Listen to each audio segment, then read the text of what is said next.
Marcel, where are you going with that disc? You are not putting that on again. Marcel, okay, if you press that button, you are in very, very big trouble. Attention. Everybody stop what you're doing. It's time for The Unwritten Rule, a Mizzou sports podcast brought to you by the Believe Network, alongside Payton Haverman and Kenny Van Doren. Here is your host, Jack Knowlton.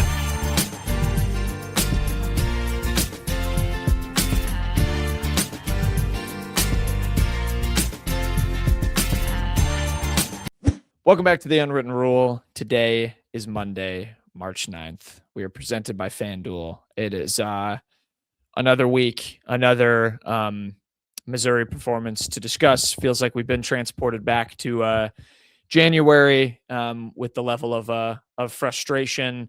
You know, it's funny. And by the way, it's just Payton and I for Mizzou. Kenny couldn't watch the full end of the game, but he is producing. I don't know if there's any way. I guess Kenny, I should have thought of that before, as some way to indicate that you're like here in producer form. But he is tuned in. He couldn't watch the full game, so it's just us two for the recap. Kenny will be on in quick hits, which I'm very excited for. We haven't recorded that part yet, but he said he has a fun prompt to bring up, so I'm looking forward to that. That will be the most positive this show gets, as it should be. Yeah, you're muted. You see, you already forgot you're muted. He's dragging us out of bed at 8:30 in the morning to tell us about it. Oh, you can peek behind the curtain. Kenny's doing a crying, pretending to cry in the studio. There's your peek behind the curtain part of the episode. But that will be the most positive it gets. The rest of this show will be quite negative, I guess is the best word to say it. You know, it's funny, Payton. After the Oklahoma game, I remember saying, you know, and I was pretty deflated about that one. I remember saying, you know, Mizzou could lose 90-89 to Arkansas, and I'd feel a lot better about about how they played and how they showed a little bit more spunk and a little bit more spirit and at least a little bit more want to than they did against Oklahoma. And somehow they had an overtime game, so you know, a little bit of a profit for that one. And yet they lost it in a more frustrating fashion, maybe for some, than the Illinois game. You know, that was obviously a 40-point loss. It doesn't get that much worse, you know, from a team standpoint. But in terms of how this game was lost and how it ended in overtime and at the end of regulation, this was as bad as it gets. The first thing I'm going to ask you, I'll run through them. The chances that Missouri had to win this game, both in regulation and in overtime. You had we go back to when it was 71-69. T.O. Barrett doesn't get that. Well, it was 69-69. T.O. Barrett doesn't get that defensive rebound. Sean Phillips doesn't box out. Arkansas gets a 2 out of that. Then Pierce misses the layup at the end of regulation. Before that, they take 30 seconds off the shot clock, which you can give your opinion on this, but was a decision I vehemently disagreed with. I hated that they did that. You know, I know that's a strategy to get the last shot, and they did, but Pierce misses it. He then says at the end that he got messed up by the shot clock buzzer going off, so he rushed his putback. They don't get that. Then there's all the overtime stuff. Trevin Brazile makes that 3 because Mark Mitchell is late on the closeout and he's wide open. Trent Pierce turns it over on the next possession. Arkansas goes 1-1 from the free throw line. Then T.O. Barrett runs into a triple team when it's a 1-point game and turns the ball over. Then Arkansas misses more free throws. Mark Mitchell doesn't box out. T.O. Barrett can't grab the rebound. Ewan gets fouled, makes both free throws, and the ballgame was over. Of all those decisions, which one has stuck with you the most in the 6 hours since this game ended? The 20 seconds that they took off the shot clock. Okay. Oh, my God. So you're in agreement with me. That sucked. I hated that. And Cal, who I have to hear all the time can't coach, very wisely has, I don't even remember who it was, he just realizes like what happened and he had his team prepared for it. The second it hits the like 12 to 10 second mark, they throw a second guy up there. Ant was dribbling so far back, he had no idea what to do and just called a timeout with 5 seconds left on the shot clock. And they get a decent look at the end. Barrett, I didn't like how Barrett should have just gone full bore towards the rack. It looked like he was maybe looking to swing it out to Pierce, but I mean, good God, that was so bad. The other ones that kind of really, I mean, the T.O. Barrett's turnover when you got 2 misses in overtime. I've said it all year. I still believe it. I don't think he's a good point guard. I think he's a good player. I don't think he's a good point guard. And that's a problem because I don't know where you can play him. You can't play him as a shooting guard. He doesn't have a jump shot at all. He has no jump shot. He took another terrible 3 in this game that was like in the middle of a run. But the problem is Anthony Robinson hasn't been that good either. Anthony Robinson sucked in this game. He was trying to throw 30-foot lobs to Phillips in the paint from way past the top of the key. He was throwing up terrible jumpers like in the paint, trying to bait a foul and looking at the refs when he wasn't getting a bailout call. It was all bad. It sucked. I thought those two were really bad today. But yeah, the one that definitely is sticking with me is the 20 seconds they just let triple off. At least, if you want to let 10 seconds run off doing that, fine. Like, get into something with 20 or even 15 seconds. Like, you're giving yourself no room for error with 10 seconds. I really don't like, when there is, I mean, almost any difference, and that was as close to virtually no difference between the shot and game clock. But when you have that much time, and the broadcasters, I think we're even saying it, to maybe look for something quick and play, have 2 more possessions instead of 1. I mean, Ant didn't look like he had a plan when there was 1 guy on him. And then, Cal, outcoached Ennis there. They threw Nick Pringle at him, forced Ennis to call that timeout. They draw up a good play. I mean, obviously everyone's going to say the ball should have gone to Mark Mitchell. Mark Mitchell had a fantastic game until overtime. And I think Arkansas was going to be like, don't let that guy get the ball. I think they got it to their second best option from a, get to the rim guy and go get yourself a bucket. I agree. He probably should have gone all the way to the rim, but that's a learning moment for Trent Pierce in a really, tough way to remember that you're going to hear one buzzer and then hear the other one and not get thrown off by that. But, this team has had some questionable stuff across the board in clutch moments. It's not just Trent Pierce. So, he's not alone in some mishaps at the end of games. But that was a really, really tough one. And I agree with you. All around, I thought the overtime was just bad. I did like that Trent Pierce responded with a 3 early in the overtime. That felt like maybe this team's best possession. That was one of only 2 field goals that they made in overtime. Their other offensive possessions, a miss. Mark Mitchell hit 2 free throws. Phillips scored a 2 and went 1 of 2 from the line. Then they had 2 turnovers. And then I guess they had the T.O. Barrett layup when it was a 4-point game and didn't matter. I really didn't like how they came out in overtime. Arkansas gets that call on the baseline that gets reversed. That felt really deflating for Mizzou. But just, it takes away from otherwise. I thought overall, you could have come away from this game feeling pretty strong, about Mizzou's response from Oklahoma. And instead it's a incredibly sour taste that's left. I feel a little bit for Mark Mitchell, Payton. I'll get your take on this. It's really tough. On the one hand, I don't want to excuse his errors in overtime because he had 2 big ones. Not getting out to a shooter. It was more than just overtime too. He was not good in the last 8 minutes of the game. Yeah, but on the other hand of that, he was this team's entire offense down the stretch. He had a career high 32-point night. I feel for him at the same time because it sucks to see. He clearly really likes Mizzou and pours his heart into this place. He was getting emotional at the senior day stuff they were doing after, but he was not immune either from some of the errors that cost them in this game.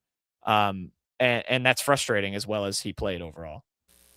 Yeah, I mean, I'm not going to dog Mark Mitchell because he scored 32 points. I mean, for a good stretch of that second half, he was really, really good.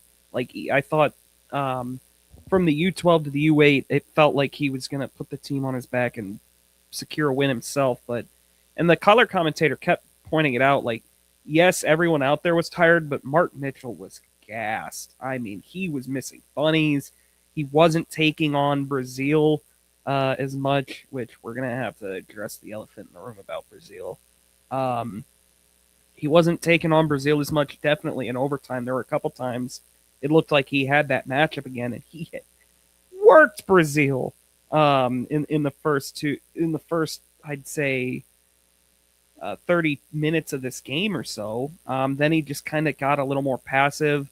I remember he really settled for a top of the key three.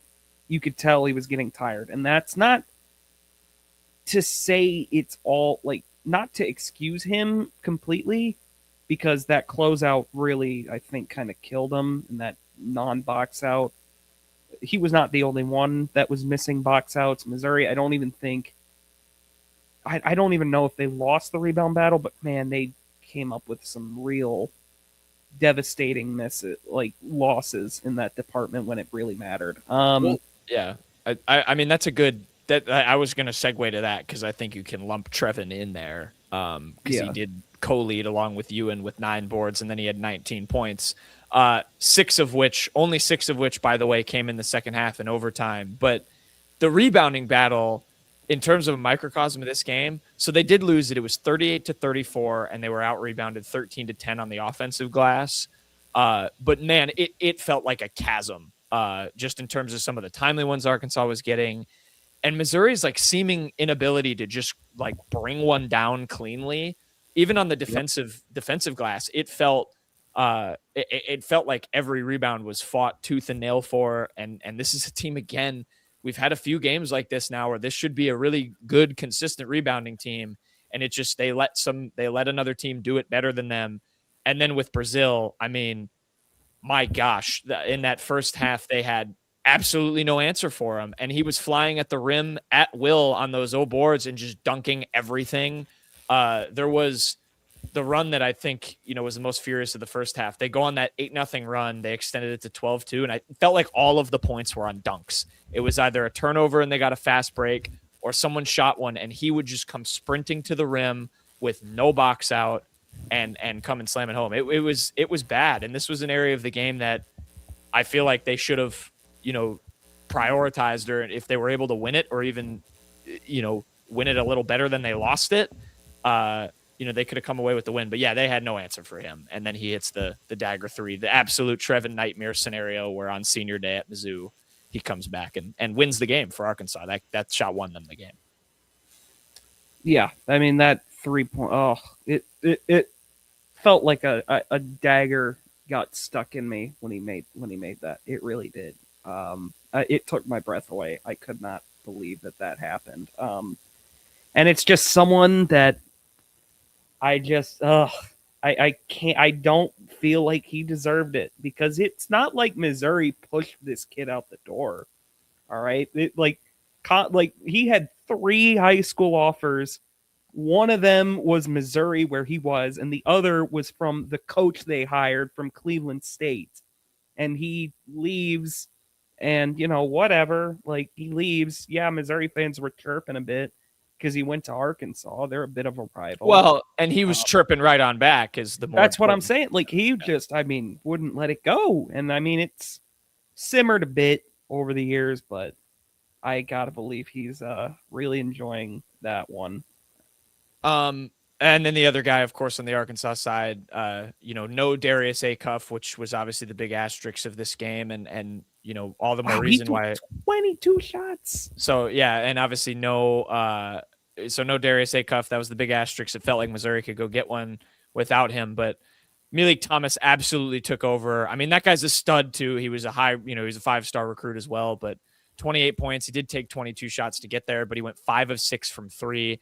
Hit 2 of them over Jacob Cruz. That just left me wondering why the hell Jacob Cruz was guarding him. And those were really the infuriating ones. But I mean, kudos to him. He had a good game. He got his he had the one midi too late. That was he big. Played all 45 minutes too. I mean, wow. I really hope they don't have him back next year. I hope he's gone.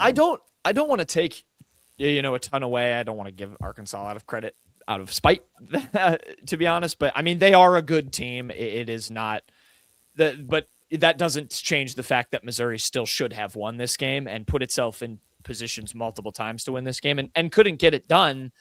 But yeah, he was a big part of why Arkansas was kept in it. Wagner had a couple of nice shots too. That guy can't shoot from three at all, but he had a couple of tough buckets late. And Ewan as well, 17 and 9 off the bench.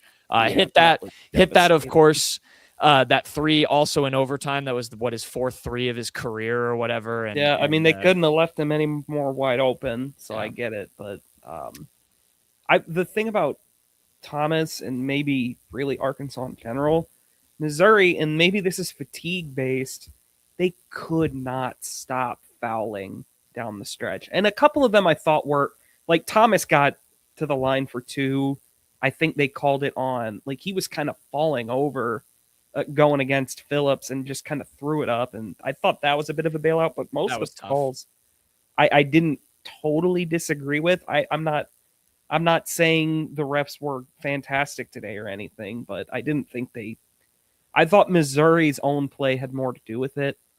Missouri could not stop fouling down the stretch. I mean, that Mitchell and one in the last minute of the game. How in the world do you go out on that next defensive possession, make them work so hard, and still end it with a foul? Make him make a shot. And he went 1 for 2 from the line to only tie it. But I don't know, man. That was just that's an overlooked possession in that game. After the and one, Mitchell makes it to go up 1, and you just foul again on the other end. Yeah, obviously Phillips is one of the guys you point to with that. Of course, Ant always finds himself in foul trouble as well. But to make that again about Sean Phillips, Payton, I thought he played pretty damn well today. Yeah. I don't really a Phillips thing. He's far down my list of reasons they lost this game. And I think he should be. And I don't know, but him and Barrett continue to just be absolute conundrums. I think I texted it where, like, you see them make these huge plays when Phillips is doing the big to big lobs from Mitchell, and when he isn't, trying to do iso ball in the post, he is a more than useful offensive player. I think he was pretty disruptive defensively. Today he had 4 blocks.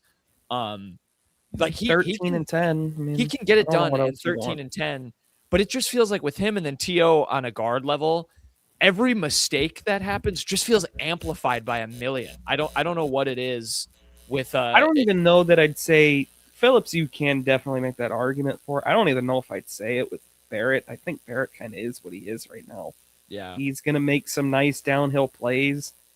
He's also, I cannot believe he only had 2 turnovers. I almost don't buy that. That's what I'm saying. Like that's kind of my point. It feels like he had 7, even if it was only 2. The 2 he had were gigantic. Yeah. I mean, enormous. And I mean, that one at the end, that was unbelievable. But Missouri was better at it in the second half. They had 9 in the first half and 2 in the second half, and then 2 in overtime.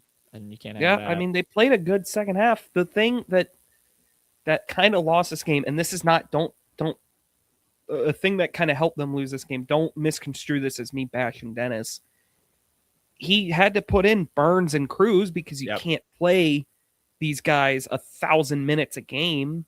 So he tried to steal minutes with Cruz and Burns. Burns was horrible in this game. I think he was a minus 15 in 5 minutes. Correct. Just terrible. The ceiling with him is enticing, but he was so bad today. It really was not a good watch. That is, and what was the Dennis quote after the game that was making the rounds? I think that he'd stand on the train tracks for his players. And, of course that is, very typical of Dennis, but that is I think a very fair caveat to throw with this team is the fact that, like, hell, I've watched some Arkansas games and they've talked about with some of these injuries and things about how they only have a 7-man rotation. Missouri has a 6-man rotation because I don't think Jacob Cruz, with the way he's shooting the ball of late, should be part of it anymore. I mean, that guy, he does not help you on defense. And if he's not making threes, there's little he's doing better than anybody else offensively. So at that point, it's pretty much Anthony Robinson coming off the bench. And then, you have no choice. If Sean Phillips gets into foul trouble, which I'm sorry, bigs get into foul trouble, it happens. Like, Yeah. you have to put Trent Burns out there. Otherwise, you have to play small. And, that was still working better for Mizzou. But against a ranked, team that has, guys like Ewan, who's good, Pringle, who's very experienced, unfortunately, Trevin Brazil, who can, hurt you around the rim. It's going to be tough to play small ball against those teams. But yeah, Dennis doesn't really have any other options. There's not, those guys aren't there. Trent Burns certainly isn't there yet. And it's just Burns funny still thinking back. seasoning more than anything else. Oh my God. What? Was my mic? Okay, hard cut. Peyton's mic is, and it almost started right away again. Peyton's mic's bugging. Peyton, be honest. Did you attack it when this game ended? Is that I why didn't this is doing attack this? it. I pounded the TV tray it was sitting on. Uh-oh. I think on the TO turnover is when this happened. So I pounded my TV tray and the mic kind of flung up and back down. not only did Arkansas potentially sabotage Mizzou's NCAA tournament hopes, depending on how the rest of this shakes out, but they sabotaged the podcast because they made Peyton break his equipment. I might have to get a new one. I forget what I was saying. Dennis Gates has 6 players. Yeah. I mean, the thing with Burns is he just needs more seasoning now. I mean, he hasn't been healthy. He hasn't had a lot of experience. So I'm not really that upset with him. He's still playing his first serious minutes, but he was not good tonight. Jacob Cruz has been in college basketball 6 years. I don't know. I don't think you can do it with him. And they really needed him to give them something. So that it gave you the flexibility to take Mark Mitchell off the floor, get him refreshed, get him a breather. And he came in when Missouri was coming off a good, it might have been their kill shot run. He came in and immediately gave up, like you mentioned, those 2 3-pointers, like on back-to-back possessions almost, to Malik Thomas on horrible defense. Like, Thomas is a great player. He made some really, really tough shots for them. Cruz was doing nothing on that end. I mean, the one he hit from the corner was some of the goofiest looking defense I've ever seen. It was like the soft coverage defense that you see in like warm-ups when they're like practicing threes. Like, he was standing there, but like Thomas was just standing in the corner. Like, it wasn't a movement three, and then he just kind of waited, and then he just started to go up, and Cruz just was like, he was like there. He was like, it was weird. Thomas was gonna drive on him, like on the baseline. I'm like, dude, this guy is 4 for 4 from 3. Step up. Yeah. And he didn't do that. And Missouri is now a loser. Missouri is now a loser. Yeah. So, Dennis, it's just funny thinking back to the preseason and when we talked about, depth was one of this team's seeming strengths coming into the year. And I mean, that has been tossed completely out the window by March. The larger context stuff with this, the only other player I'll touch on, same thing with, low on my list. I thought Jaden Stone was fine. I continue to like him when he plays 11. He had a really good few minutes. Yeah. I don't know. He was a little bit invisible at times. It's like him and playing overtime. He's one of those guys. I actually don't know. He also got that head wound, which I hope he's okay. He did. He played 4 minutes in overtime, so kind of disappeared there. But yeah, I don't know. He's kind of one of those guys that it does feel like you can get more out of, and maybe that's coming. I mean, we saw it, in stretches right after he came back from injury. So obviously the larger context for this, so we're full disclosure. I'll probably pop on. I guess we could say it in quick hits where Missouri is officially at. But we're recording this part kind of Saturday night. The games aren't all the way done. What we do know is that because of the round robin tiebreakers, which is what they use to determine 3-team or more tiebreakers in the SEC, Missouri will be either the 8 or the 9 seed, and that is a very big deal because they can be the 6 as well. They could be the 6 as well.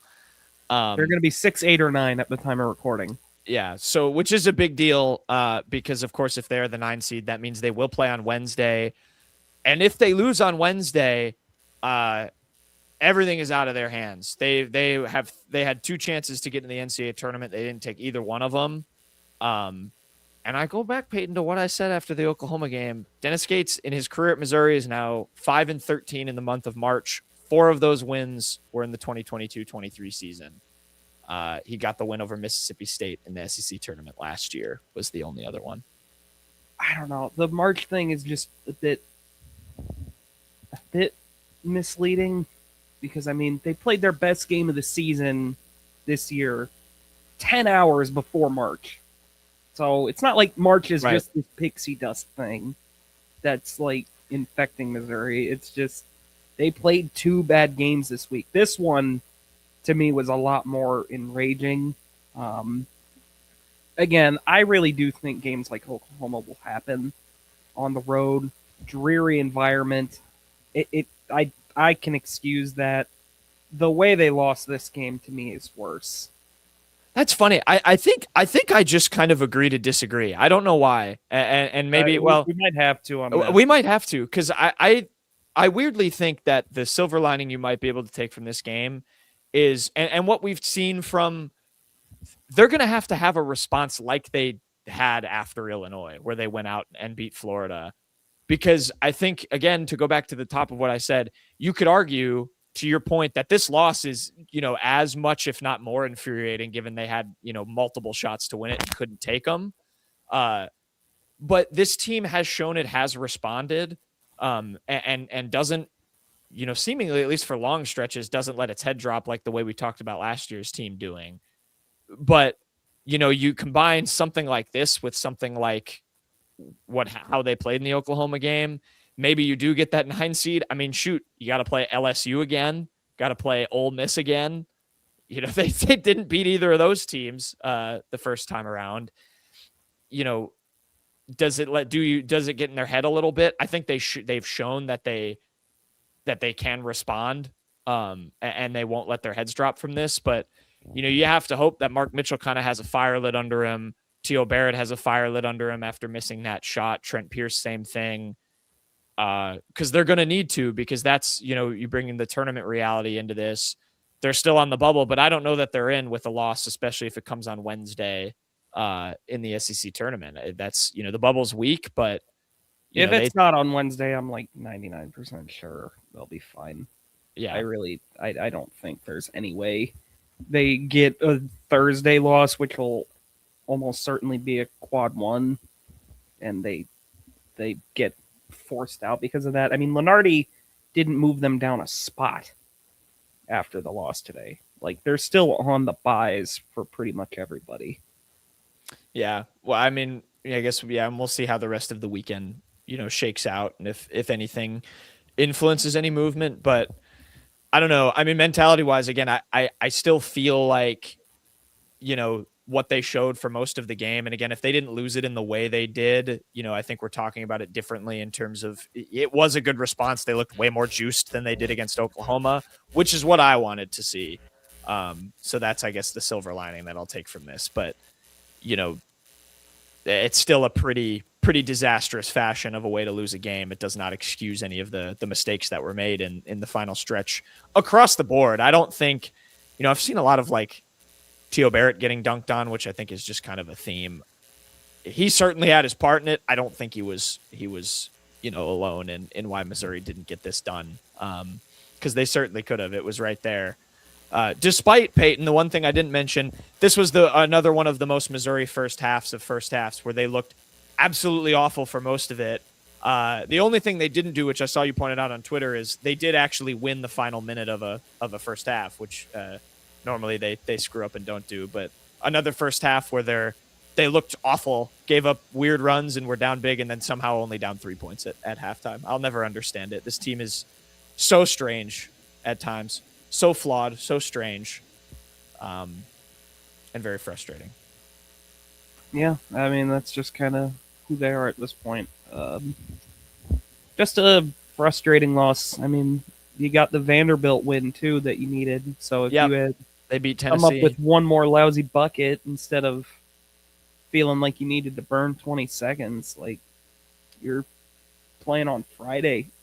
You're tipping off on Friday at the SEC tournament, needing to win 3 games to win the SEC tournament. Now you might, they're not going to win 5.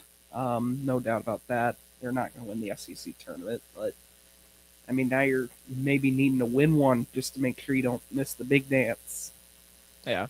not in a good spot. I mean, they entered the week eligible for the 3 seed. They could have gotten as high Controlled as 3. their own destiny for it. Yep. And now they might end the weekend playing on Wednesday in the SEC tournament. We'll see. We'll maybe touch on that during quick hits or right before when we know the final seeding. But like we said, we're recording this portion on Saturday, so all the games haven't shaken out just yet.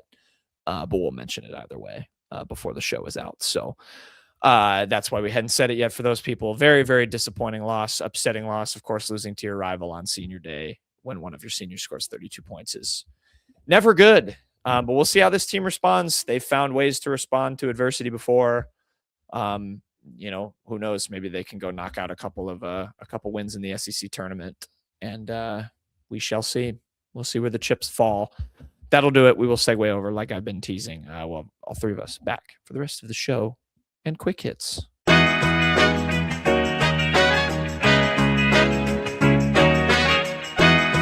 All right, quick hits time. As promised, we've got the gang all here. We're bright-eyed and bushy-tailed recording this part on Sunday morning. Happy daylight savings, everybody. Kenny and I were chatting right before. Forgot the fact that we lost an hour. Yeah, I didn't know that was happening. Oh. Yeah, I totally forgot to. That's my bad. Yeah. I saw a text from Payton at 1 a.m. and I was like, oh, crap. This is not going to be good. It moved forward. Spring forward. I imagine my shock when I was starting to nod off, and then I woke up in the middle of the night, and it was 3 a.m. I was like, oh, I already got 2 hours of sleep. And I kind of was starting to realize, oh, no, I didn't. So here we are, though. It's okay. It's good nap. It's good nap time. This will pay it back, though. I'm excited for the extra hour of daylight. The one thing we should mention, actually, before we dive into quick hits, we did, obviously Payton and I did the recap Saturday night, so we didn't yet know what Missouri's seed is. We do now know. Thank you, Oklahoma. They beat Texas, which means Missouri does not actually have to play on Wednesday. They got the 8th, ended up with the 8th seed. Boomer. And will play on Thursday. They will play the winner between LSU and Kentucky. 2 teams they're 1-1 against. So there you have it. Who did Missouri beat out of those 2? The answer may shock you. Yeah, I was trying to do the math, and I think Missouri, when I was tabulating in my head, is I believe like 7-3 against teams with 11 or more that finished with 11 or more wins in the SEC, and they are that would make them 3-5 against teams with 10 or fewer wins. And the 7-3 record, the 3 losses are only to 2 teams because of course it's Arkansas twice and then Alabama is the other one. They beat everybody else who got more than 11 wins. 3 of the 4 top 4 seeds they beat, and Texas A&M, the 6 seed, and Tennessee, the 5 seed. So kind of nuts. So it's a bit bitter because, if Missouri had handled its business against Georgia yesterday, 2 days ago when people are listening to this, the 15 or 16 seed in the SEC, Missouri would have a double bye and they wouldn't be tipping off till Friday. But, I just am appreciative that they were able to avoid Wednesday. Wednesday is a demoralizing. I mean, if the Oklahoma game went the other way, Missouri would be tipping off at 11:30 a.m. on Wednesday in Nashville. Yep. That sucks. Yeah, that would have been awful. The other piece, if you were worried, I'm sure you two have seen this tweet already, but and probably most of the people watching by this point, but if you were worried about being the only bubble team that sucked yesterday, I saw this from Jeff Goodman from ESPN, from Joe Lunardi's final 7 at-large teams in the field and first 5 teams out of the field. 9 of them were in action on Saturday. All 9 of them lost. That is Missouri, Texas, who lost to Oklahoma, SMU, Indiana, New Mexico, Auburn, Virginia Tech, Cincinnati, and Cal.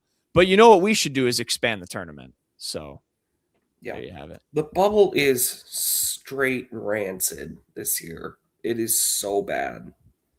Yeah. I believe Lunardi still has Mizzou as a 10 in the bracket. I don't think as of Sunday morning things have moved. Texas went up after losing. That's how bad the bubble is right now. Yeah, but expand the tournament. That's definitely what we should be doing here. So there you go. There's your bracket. He does he has Missouri as a 10 against Villanova. I think that's actually a solid matchup for Mizzou. I don't think Villanova is. I think they're a little bit fool's gold. The winner gets Michigan State in that region. Yeah, the Wright State Ramblers or Raiders. It's so early. It's really 7:30. We're recording. That extra. I didn't even realize that. Yeah, you've been a little quiet, Kenny. The man who suggested this time, by the way. All right. Let's roll into quick hits. Morgan Ensberg jersey. I was there when you got it. I think. You got it on eBay. Okay. Then I might have been there when you ordered it. There's your bracket update. We'll roll into quick hits. All right, Sleepy Kenny. How many are we getting on the dozen? All 9. Hell no. I think we're getting 3. Yeah, I'm definitely. I don't even have my water cup is empty. I've got no water. My fan is hardly moving. I gotta fix that. This is terrible. I'm gonna channel some better vibes for a second. NFL. Speaking of the NFL, this NFC East running back led the NFL in yards from scrimmage in 2004 and 2005. DeMarco Murray. No. Oh no. Who would have been Washington's running back then? Were they pretty good then? Might have been Clinton Portis. Clinton Portis, yeah. I think that would be the answer. They like him over at Barstool. Portis. Incorrect. Damn. I don't know who the cow. It might have been. No, I don't know. The Eagles, when the Eagles going to the Super Bowl around that time? I don't remember who their running back was. It might have been Brian Westbrook. No, that was probably too early. I don't know. Moving on. 2 different Western Conference teams have relocated from San Diego, the Clippers, and this team that played in San Diego from 1967 to 1971. I know the answer, actually. Oh, do you? I don't know the answer. What's the answer? The Rockets. Oh. Kenny's favorite team. What were they? Were they the San Diego Rockets? Yep. Okay. Same thing. Aroldis Chapman is a 2-time World Series champion, winning his first title with the Cubs and then his team in 2020. This came up recently. This came up in a little game that Payton and I play. Yeah, there you go, Kenny. Why don't you fill in the answer? Oh, well, I was in Jack guess. Wait, I do know this. Is it an AL or NL? Or that just American League West? American League West. Was he no? The Dodgers are not in the American League. What am I doing? It's early. I don't know. It's not the Angels, is it? They don't have a. Yeah, they won the World Series in the 2020s. They don't have one. I don't know. Think of the World Series winners, Doug. Come on, you can do it. I can't remember. You're taking too long. It's the Rangers. Oh yeah, the Rangers. Kenny wants to go back to bed, and I don't blame him. Geography. What is the capital of Guatemala? Oh God, I don't remember. Guatemala City. That's definitely not an option. It is an option. Yeah. I was gonna say, that might be right. That almost sounded familiar. Boom. Celebrity mashup for our YouTube viewers. John Travolta, and that's not John Travolta. No, I did think the same thing. No, who plays Wolverine? Is that guy? Hugh Jackman? Yeah. Hugh Jackman. Is it Hugh Jackman? Maybe. Hugh Jackman? I got no other guesses.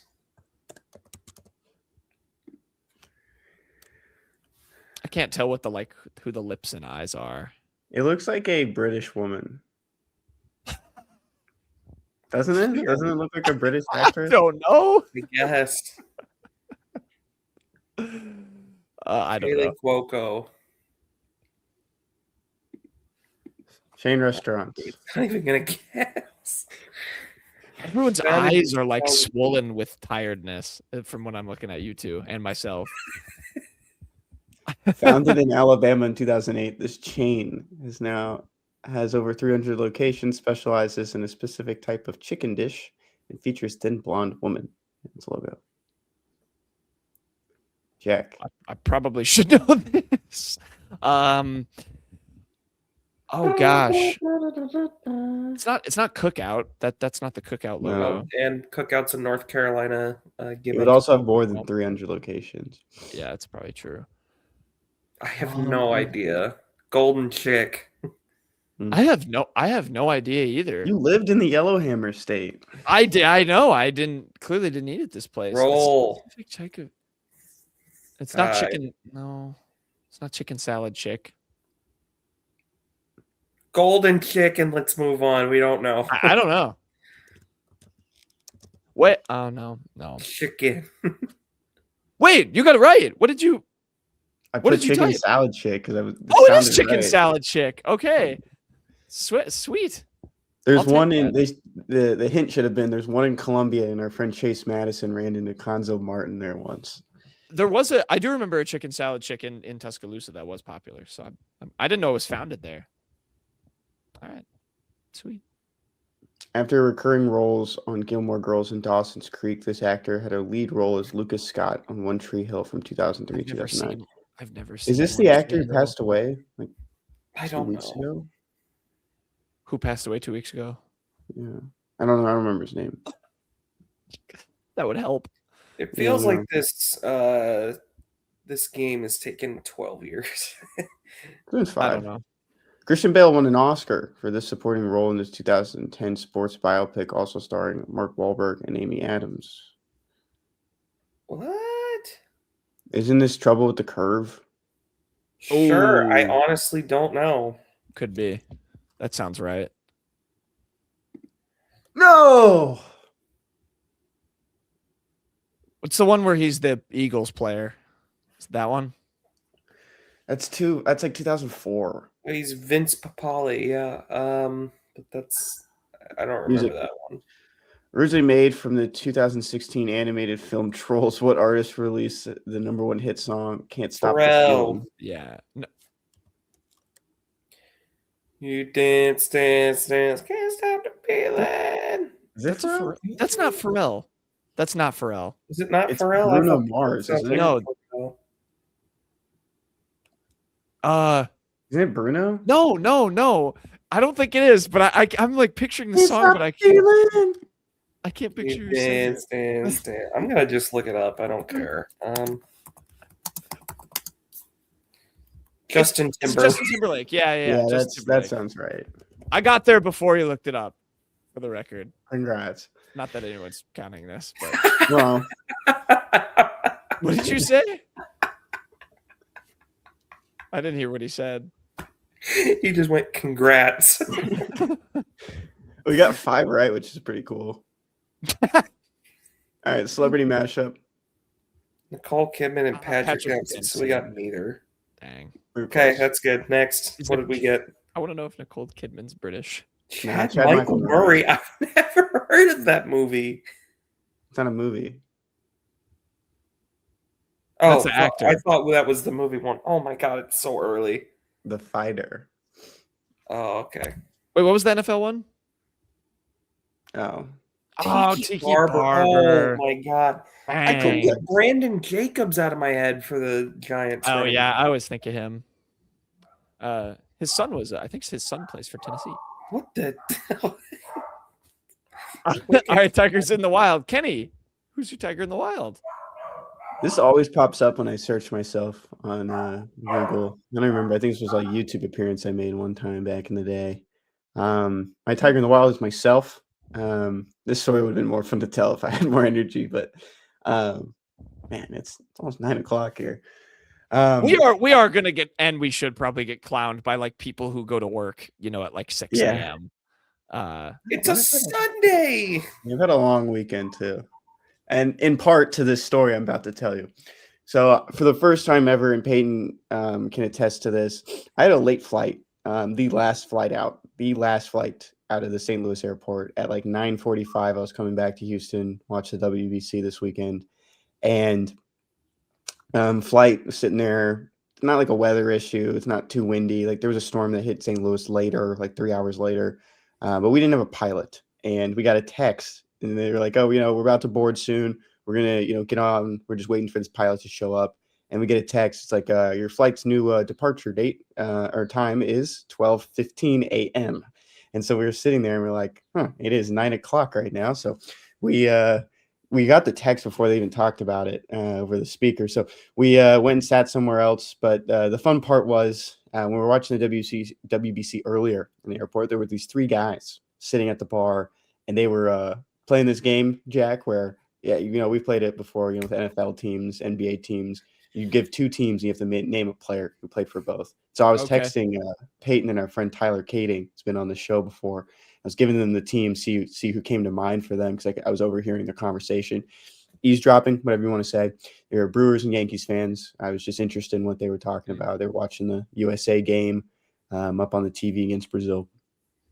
Fast forward, hadn't seen the guys in a while, came back, was waiting to get on the plane, and a few of them were like just laying on the ground in the terminal, just like clocked out. They had drank way too much. They were laying there. I remember like one of them like just could not get up, and the guy was like grabbing him. It's like, "You got to get up, got to get on this plane." He was just telling him that. And so I was getting on the plane. I was in a different boarding group than my roommate who came with me, and I said to her, I was like, I'll just take your bag on. I got pulled out of line, and I was like, "What the heck?" Like they were like, "Are you traveling with someone?" And I'm like, "Yeah, like fiance's over there, brunette, wearing whatever color she was wearing at the time." Pulls me out of line, and she pulls the 3 drunk guys out of line, and then she pulled one of them out, and she was like, "You know this guy?" I'm like, "No." And then she was like, "Who's he with?" And the guy could not speak for himself. I had to speak for him, and I said, "His buddy over there." His buddy came over. He said, "Why are we waiting?" And he just came out of line, and then she told him, she was like, "Guys, we're gonna have to rebook your flights." He was like, "You're showing signs of being intoxic or not intoxic or being intoxicated. Sorry."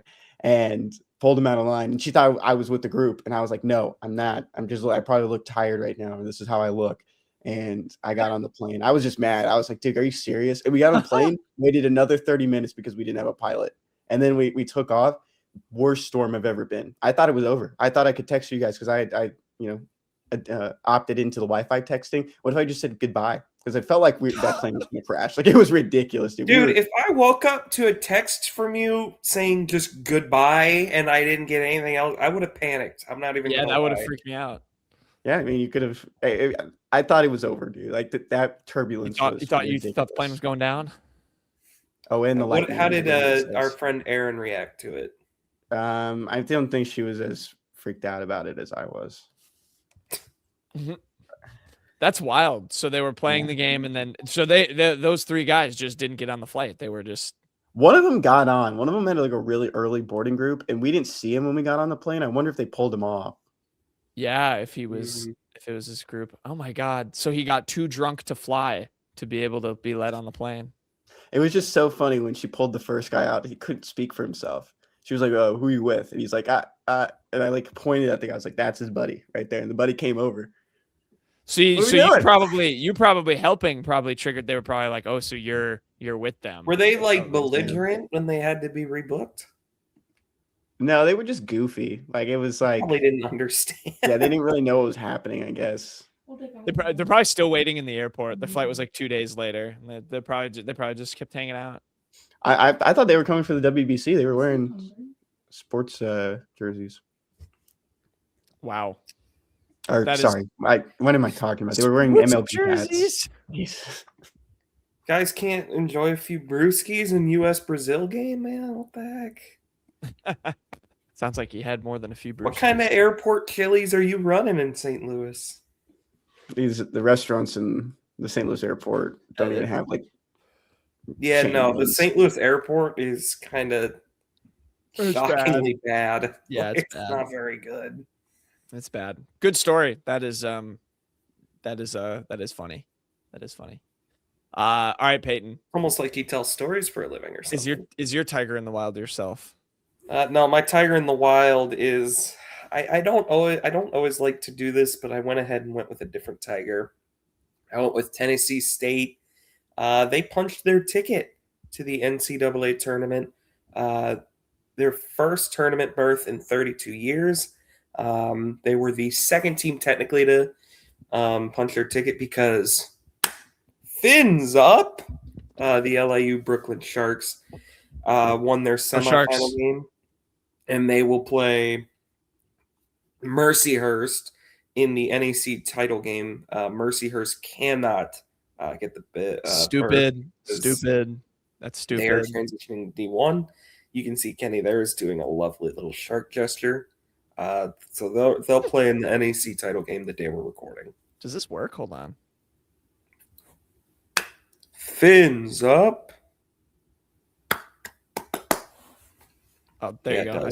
All right, Kenny. I did that just back in. Shout out the shark and Kenny's favorite emoji. And how about Tennessee State, the actual tiger in the wild? And shout out Tennessee State, the actual tiger in the wild. Yeah, 2 bids. More championship games on Sunday. That's what I'm going to do with the rest of my day, along with edit this podcast and maybe take a nap. All right, my tiger in the wild. This isn't Kenny, but it comes from Kenny and Mizzou today. East St. Louis DB Jabarri Lofton commits to Mizzou. He is a new tiger in the wild. He is now a Mizzou commit. Kenny, I feel bad being like, you talk about my tiger in the wild, but you did write the story. I did read the story. But yeah, Mizzou adding a little bit of adding a commit out of East St. Louis. Safety picked Mizzou, 3-star product over Illinois, Kansas State, and Purdue. And Kenny, if I remember correctly, he is still planning on taking visits to all 3 schools later this spring, which Payton loves. Yeah, it's just the word commitment these days, and still planning on taking those. We'll see if they actually happen. It's it's so forever changing. Like next week, things could change for anyone. I noticed that there was an ad on my screen. I don't know if the YouTube viewers saw it. I don't dye my hair. I don't know why I got an advertisement for dyeing my hair. This is natural. I'm glad the secret's all natural. It's actually looking pretty shiny in the lighting you've got going on down there. Yeah, I need to take a shower, I think is the issue. I do too. So Tiger in the Wild for Jack Knowlton is my story I wrote. I posted this. I feel bad. I'm gonna pull back the curtain. We were told 5 or 6 for Jabarri. He didn't announce at 5, so I thought I was in the clear. So I started driving. I was on the freeway. Mistake number 1. I pulled over on the shoulder of the freeway and posted all my 2 stories about Jabarri and did my other duties, which no one would care about. I sent a newsletter. I posted on the other social media accounts. I posted on Instagram. I sent some collabs. Aaron couldn't have done that for you? No, dude, I had to do this and got it all up. But Jabarri's had a pretty big rise. I don't always like saying like a meteoric rise or just saying a riser in general. But he was playing quarterback. Riser. He was playing, late riser is a better word. He was playing quarterback 2 years ago at a school in St. Louis. He transferred across the border, went to East St. Louis for his junior year, and really just picked up a lot of stock, especially during the summer. He was at a camp in Michigan State, and Alan True can attest to it. He saw him playing defensive back and said, something's standing out already for a guy that's trying to make this transition, embrace his size at 6'3", 200 pounds. And I think Jabarri's just been around, Missouri so long that it was just time to commit. He's visited, I think, 5 times now. He went to 4 times now. He visited 2 games in the fall, 1 game before his offer. Then he went to the Mississippi State, the home finale, after his offer. He went to junior day in January. He was on a visit this Saturday, which I think a lot of people saw, the writing on the wall that it was coming soon. All around, I think this is the first good, defensive addition to the 2027 class. Expecting, something over 20. Really just kind of depends on how many guys they would take late as well, like they did this year, just with the expanded SEC scholarship limit. And I think this is a good step forward. Second time in the past 3 cycles that they got a safety from East St. Louis, with CJ Bass being the one in the 2025 class. There you have it. Thank you for taking my Tiger of the Wild, Kenny, adding some additional context. So there you go, Jabarri Lofton, a newly committed Missouri Tiger.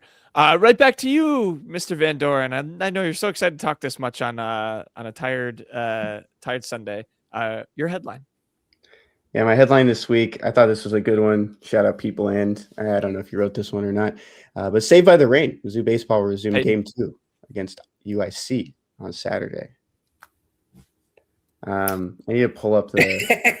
They won both games. Yeah, I know. They So wound this up- is what it's chill about is that Mizzou baseball, everyone was ragging on them on Friday amid the storms. They're like, oh, Mizzou baseball's not, it's going to lose this win streak. they Moneyball were down stretch is 12-1, over. yeah. And they won. They won on, so sweep the doubleheader, shut I out think it was UIC. They won 13-12. 7-0. Yeah, 13-12 and 7-0, I think were Yeah. the two scores. Carrick ball. Don't count I will out say the Moneyball pitching staff Tigers. Go ahead. Don't count out the Moneyball Tigers, Payton. We're going to 20. We're going to 20. Going to 20. I hate that part of that clip. It bothers me. That is the best part of the clip. Like Oh my the God, best we're part. not doing this. We're not doing this. We're not Oh, disagreeing your- about Moneyball on a Sunday. Your Moneyball Please. opinions bug me so much. Like, Do you own the movie? Do you own it? No, I Do you don't own the movie? I own No. the movie, so I can say this. Yeah, stuff. and you don't even like it. It's I not don't like that realistic. they leave out where there was a Cy Young pitcher and a MVP on the team. Yes. Okay. Look, did they leave out the fact that they had Tim Hudson, Barry Zito, Mark Boulder? Did they leave out the fact that they had Miguel Tejada? Sure. Did they leave out Jermaine Dye? Kinda. But it's a great movie, dude. It was still a shoestring payroll budget that they did that with. But anyways, They didn't win the World Series. Shoestring budget. They filmed back the then it entire meant movie. Back then, it meant something to just make the postseason. It used to actually be really impressive to just make the postseason in baseball. It's not anymore, but it used to be cool. Hang the banner. Yes, you do actually for that. Okay, the Astros have wild card banners. I know. I sat underneath one yesterday. Yes. And they've I won heard- 2 World Series recently. I heard the one actor from Ted Lasso is actually trying out for a soccer team. Should Chris Pratt do that with a baseball? No, Go to spring training. we're straying so far off the point. Mizzou is like what? They're 13-2 now, right? In baseball. Yes. I mean, like the pitching staff is actually much improved. They brought in the pitching coach from Virginia, if I'm not mistaken, paying dividends so far. So. See previous episode. I'm sure we talked about it. Yeah, 13-2. Next game is, I guess, today, Sunday against UIC. Otherwise, if they won that, Southern Indiana on Tuesday. SEC play begins next weekend, fellas. Friday, March 13th, Auburn at Taylor Stadium. That's the real test. Friday the 13th. Oh, yep. They should wear all black. They have black pants, don't they? Can we talk about that too? Why are college baseball uniforms just so odd? I don't know. College baseball is a bit of a funky sport in general. You know, Does seem funky. Yeah.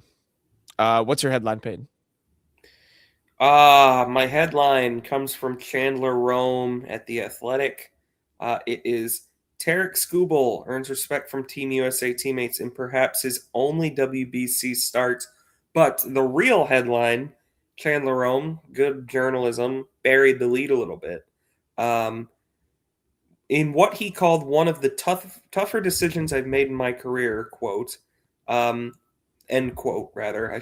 Sorry, that was bad citation for me. He said the one of the tougher decisions part.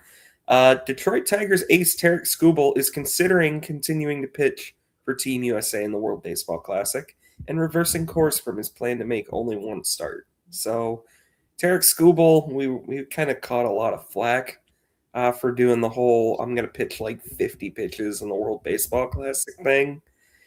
He might be reversing course, and that would be very big for Team USA. They've won both their games, but they were not super duper impressive showings. They won by 8 against Great Britain last night. That's a team I would have hoped they would have kind of buried, but hasn't happened yet. I mean, Japan is also like not there. Like they had to escape from Australia today. And shout out to Australia. They were 2-0 going into that game, but yeah, the US is 2-0, but they could use Skubal if he decides to keep pitching. It's exciting. It's one of the best pitchers in baseball. Appeasing the masses. He might be the best. It's him or Skeens. Both are there. Yeah. I don't know. No opinions from Kenny, Mr. WBC himself. Do you think his opinion would be different if he didn't give up a run yesterday? It might be, because that sucked. What, Kenny? How? Walk us through the game you were at. There was like no one there, but it was pretty fun. Italy is a lot of fun to watch. I think Canzone was awesome. He had a nuke. I don't know if you saw it, Payton. He pulled one through the bat, just like like how when you one of those like big lefty swings where right when you get to the end of your swing, you just toss the bat forward. Perfect. Oh, yeah. Vinny was great. I think all around it was just a good game for Italy. Nova, who's the last hitter, the 9-hole hitter. I didn't know him for Team Italy, but he had 2 homers in that game. So all around, pretty fun atmosphere. I'm going to be back at one in 3 hours. There you go. There you go. I also tried to sit in the Crawford boxes because they some places weren't checking for tickets, and we moved down because I was in the 300s. And the woman came up and she said, "Boys, try to make it look like you have tickets in this section," and she asked us to move. Aw, dang! Act like you've been there before. She was nice about it. She was pretty funny about it. She's good. Yeah. Those casual environments, sometimes it can be a little better. Have you ever sat in the Crawford boxes? Yeah. How many times? Are they your favorite seats? No, they're not. I honestly don't get the hype about it. It's cool and juts out. Duh. I probably sat there 3 or 4 times. Fair.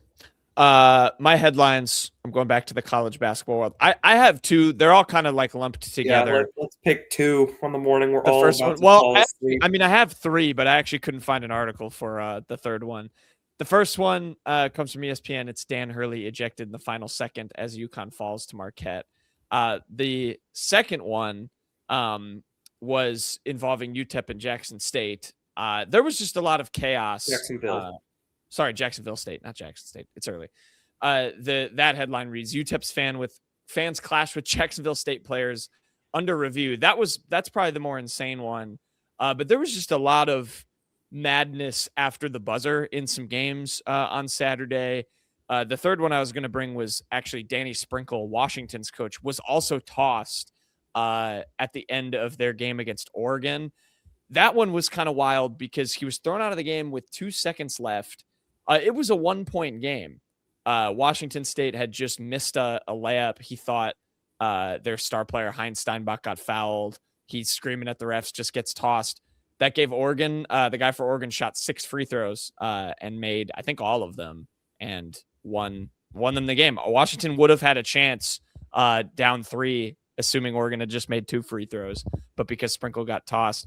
Hurley, kind of same thing. It was a 2-point game. He gets thrown out against Marquette. Obviously, emotions were running pretty high for him in that one. UConn lost the 1 seed because of this game. They also are probably going to lose a 1 seed in the NCAA tournament because of this game. So, and Danny Hurley is Danny Hurley. So he gets pretty fired up anyway. It's funny because he claimed in the press conference that he did not bump the ref with his chest, and there are videos that clearly show otherwise. The really insane one, Ken, agreed with him. They said they couldn't tell. Oh, all right. Well, they also fined him. They did fine him, yeah. So that was bad. The UTEP one I threw in here, and Kenny, if you go to that story, the video is there with it. This one was pretty wild. If you didn't see this, yeah. So Jacksonville State and UTEP were playing yesterday. It was the last game of the regular season. And UTEP was at home. UTEP was playing to qualify for Payton. I'm forgetting the conference. What conference is UTEP? Are these 2 Conference USA? Wow, Conference I didn't see this. Yeah. So UTEP was winning, and Jacksonville State hit a buzzer beater to win and essentially knock them out of the Conference USA tournament. And then chaos erupted. This fan picks up a chair. He's berating all the Jacksonville State players. The broadcasters, who were apparently right by them, said it was happening the whole game. Just an ugly, ugly scene. He said the UTEP fans had been kind of going at the players. UTEP, the game before, their coach got into it with a coach of another team, and their fans have apparently been pretty bad all year. So it kind of blew up. Obviously, they lost in pretty heartbreaking fashion, so tempers are already pretty high. But yeah, they are just losing it at the Jacksonville State players. And yeah, it was right after Jacksonville State won on a buzzer beater. Pretty wild stuff at the end of this game. I did see this. This is pretty crazy. He goes all the way he kicks it out for 3 and hits a. So it's right in front of those fans you too. See those fans jumping up and down too. Yeah, it's right in front of them. So ugly scene. And yeah, it's under review. I'm sure there's going to be some sort of stuff handed down for what a nice court. That. It is a very cool court. Yeah, it's got mountains on it. I mean, UTEP is a program that has a national championship to its name. They will not be playing in the CUSA tournament though because of this game. Yeah. If they had hung on and won, they would have made it. So wow. Yeah, pretty wild stuff. There was a lot of after extracurriculars after the buzzer or right around the final buzzer. Wow, they just ran UT Arlington highlights. What? It's your school. I know, but why did that come up? Did you guys UT win? Arlington and Abilene Christian are in the. And it was one highlight. Interesting. I guess we're just gonna get copyright claimed now. Yeah, this was the other incident. Following a loss at New Mexico State on February 21st, UTEP coach Joel Golding went nose-to-nose with NMSU coach Jason Hooten in the handshake line, tapped Hooten's chest, pushed him aside before both teams converged. According to the broadcast, the exchange between UTEP fans and Jacksonville State had been happening throughout the game. So, Horton, here's a Hooten. There you go. Payton, do your segments. Yep, 2019 Washington National of the Week. Let's go with Kyle McGowan. Kyle McGowan appeared in 7 games, and he was not good in them. He had a ERA of 10.13. We'll leave it at that. But every National's got to go on this list. Any thoughts on Kyle McGowan, Kenny? Didn't he pitch for the Astros? Yeah, he was with Sugarland in 2023. There you go. He was also a Cub. No, it wasn't really. He was an Iowa Cub in 2024. Oh, I don't remember that. Interesting. Should I wear my Juan Soto jersey to the game today? Is Juan Soto playing in it? No. Morgan Ensberg playing in it? No. Ooh. I guess you would think Soto owns Houston, huh? I don't think he's going to listen to you. Do you have a joke for us? Yeah. This one comes from our favorite TV series, the Today Show. How do you make an egg roll, guys? How do you make an egg roll? Yeah. I don't know. How do you make an egg roll? Kenny's looking it up. Throw it down a hill? No. I mean, sort of, but not really the answer. Kenny, how do you make an egg roll? Quick hits more like long hits. Roll it. Who had the longest story on quick hits? Push it. You push it. How do you make an egg roll? You push it.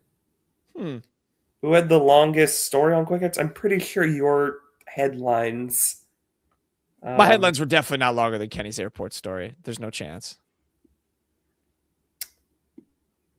I don't know. You'd have to. You can't just sit there muted and just make facial expressions. This is a podcast. People listen. Not a face cast. Yeah. Look at him. He's just all right. Go back to bed. That'll do it for the unwritten rule. Thank you everybody for watching and listening to this goofy episode. Missouri's the 8 seed.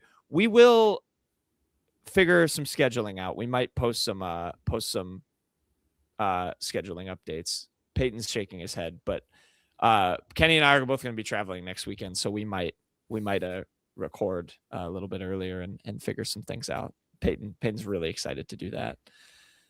Wait. What? You know what's next week? Selection Sunday. Are you either are you going to be around for that? No. Nope. I'm putting this public shaming of my co-hosts not being able to record a Selection Sunday episode. We could record a Selection Sunday episode. We could do it on Monday. which is what I was going to suggest, privately. But if we're all just airing our behind the curtain right now, Selection Monday. we're not selecting the bracket. Kenny's just playing with the formats. This is ridiculous. He's been lost for about 25 minutes. Kenny, go to sleep. I know you said you had something planned at 10. Cancel it and sleep before you have to go to the game. Or just drink some coffee. I'm about to go make some coffee. I'm going back to sleep probably, at least for an hour or two. Good for you guys. All right. We'll keep you all updated. Thank you everyone for watching and listening. We will see you next time.